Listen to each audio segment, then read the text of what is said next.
Method है हमारे पास और मेथड का क्या नाम है, absorption and wet scrubbing method. अब इस मेथड को आप देखें ना, सबसे पहले अगर हम इसकी कैटेगरी देखें कि किस कैटेगरी से इसका ताल्लुक है, इधर ये फिजिकल है या केमिकल है या ये बायोलॉजिकल है, तो इस मेथड का ताल्लुक जो है वो हमें फिजिकल कैटेगरी के साथ या फिजिकल मेथड के साथ दिखाई दे रहा है। सबसे पहली चीज़ कि ओके ये फिजिकल मेथड है हमारे पास। अब इस मेथड में हमने क्या करना है कि कैसे इस मेथड को यूज़ करके हम पोल्यूशन को मैनेज कर सकते हैं या कंट्रोल कर सकते हैं, इस चीज़ को एक स्केच की मदद से हम समझने की कोशिश करेंगे। यू सी, सबसे पहली चीज़ अगर हम यहाँ पे कुछ इस तरीके से एक स्केच को लेके आ जाएं, रफ स्केच को लेके आ जाएं कि यार ये कोई भी हमारे पास एक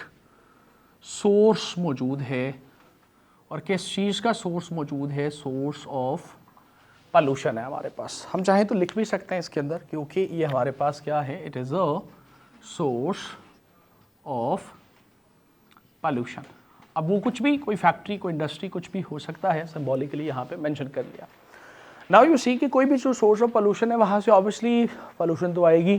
पॉल्यूटेंट्स तो आएंगे, जो भी एयर निकलेगी उसके अंदर पॉल्यूटेंट्स तो मौजूद रहेंगे। अब हमारा फोकस है कि हमने इन पॉल्यूटेंट्स को क्या करना है, रिड्यूस करना है, इनके लेवल्स को, इनके एडिशन को क्या करना है, कम करना है। एंड फॉर दैट पर्पस हम बेसिकली मेथड जो एम्प्लॉय कर रहे हैं, जो वो यूज़ कर रहे हैं, वो कौन सा है, absorption and wet scrubbing method है। अब इसमें हमने क्या करना है कि यू सी कि यूजुअली वी सी कि हमारे पास ऐसे हम एक पैसेज अलग से डिज़ाइन कर लेते हैं लाइक दिस। अब एक तो तरीका हमारे पास ये है कि अगर हम चीज़ों को सस्टेनेबली ना देख रहे हो, हम कहेंगे ओके विदाउट एनी ट्रीटमेंट आप चीज़ों को ऐड होने दें एटमॉस्फेयर के अंदर, तो यहाँ से जो भी पॉल्यूटेंट्स आएंगे, जो भी पॉल्यूशन आएगी, वो बेसिकली सारे के सारे हमारे चीज़ें एटमॉस्फेयर के अंदर जो है वो डायरेक्टली क्या हो जाएंगी, ऐड हो जाएंगी। अगर एडिशन होने देंगे तो फिर तो स्मोक भी होगा, फिर तो एसिड रेन भी होगा, फिर तो एयर पोल्यूशन भी होगा, फिर तो ग्लोबल वार्मिंग, क्लाइमेट चेंज, सारा कुछ ही होगा। लेकिन यू सी हम कह रहे हैं नहीं, इस मेथड को यूज़ करना है, तो इस मेथड को यूज़ करते हुए हमने अलग से यहाँ पे एक पैसेज जो है वो अलग से इसको डिज़ाइन कर लिया लाइक दिस।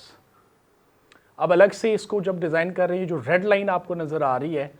रेड लाइंस आपको नज़र आ रही हैं, रेड लाइंस पे मुश्तमिल जो पैसेज आपको नज़र आ रहा है, इसके अंदर आप देखें तो ये हमने अलग से एक स्पेसिफाइड पैसेज जो है वो बेसिकली ड्रॉ कर लिया, बल्कि लिख भी सकते हैं कि it is a passage to pass the polluted air coming out of any source, mainly industrial source हो सकता है।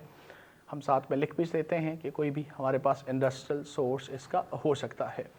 अब जो भी इंडस्ट्रियल सोर्स है, यहाँ से आप कह रहे हैं ये सारी की सारी पॉल्यूटेंट्स आ रहे हैं, पॉल्यूटेड एयर आ रही है, तो वो सारी की सारी पॉल्यूटेड एयर को बजाय इसके कि आप विदाउट एनी ट्रीटमेंट बाहर फेंके हैं, हम इसको किस तरफ लेके आ रहे हैं, किस तरफ मोड़ के लेके आ रहे हैं, इस पैसेज की तरफ। अब ये पैसेज की तरफ मोड़ के तो लेके आना है, यू सी इस पैसेज के अंदर हमें कुछ ऐसा करना है कि जिसकी मदद से हम बेसिकली पॉल्यूटेंट्स को रिमूव कर सकें या उनके लेवल्स को बेसिकली क्या कर सकें, कम कर सकें। तो फॉर दैट पर्पस ये जो इसकी पैसेज की इंटरनल सरफेस है, यहाँ पे अगर आप देख पाएँ तो इसके ऊपर एक ब्लू लाइन जो है वो यूज़ हो रही है ऐसे करके। अब ये जो ब्लू लाइन हम अलग से इसके ऊपर यूज़ कर रहे हैं लाइक दिस, यहाँ पे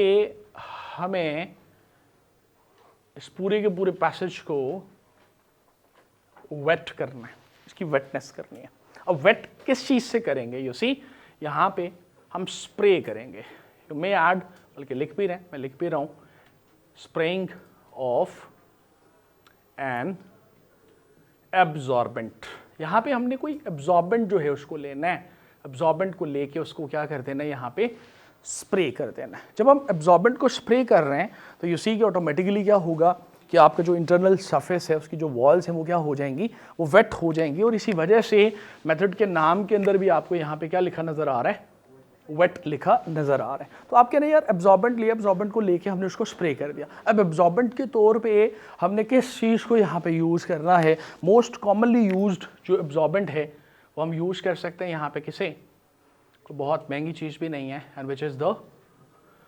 वाटर बेसिकली, यानी all we need to do is कि अच्छा वाटर लिया, पानी लिया, उसकी जो इंटरनल वॉल्स हैं, सरफेस है, उसको हमने क्या कर दिया, स्प्रे करके उसको वेट कर दिया। अब ये अंदर जो पैसेज है ये बेसिकली क्या है, ऑलरेडी वेट हुआ हुआ है। अब ऑलरेडी वेट है तो यहाँ से जब पॉल्यूटेड एयर आ रही है, यहाँ से ऐसे ऐसे ऐसे, अब ऑब्वियसली जो पॉल्यूटेड एयर आ रही है उस एयर का भी और उस एयर के अंदर मौजूद जो पॉल्यूटेंट्स हैं उनका डेफिनेटली इंटरेक्शन होगा यहाँ पे किसके साथ, किसके साथ, एब्जॉर्बेंट के साथ। और एब्जॉर्बेंट के तौर पे आपने क्या यूज किया हुआ है, यहाँ पे वाटर को यूज किया हुआ है। तो जैसे ही इंटरेक्शन होगा तो ऐसी चीजें जो वाटर सोल्यूबल हैं, क्या कहा मैंने, ऐसी चीजें जो वाटर सोल्यूबल हैं, ऐसी गैसेस जिनकी हायर वाटर सोल्यूबिलिटी हमें देखने को मिलेगी, वो गैसेस जो हैं वो बेसिकली इस पैसेज के अंदर मौजूद जो एब्जॉर्बेंट है, जो वाटर है, उसके अंदर क्या होती चली जाएंगी, एब्जॉर्ब होती चली जाएंगी। अब जैसे जैसे एयर आपकी आगे बढ़ेगी,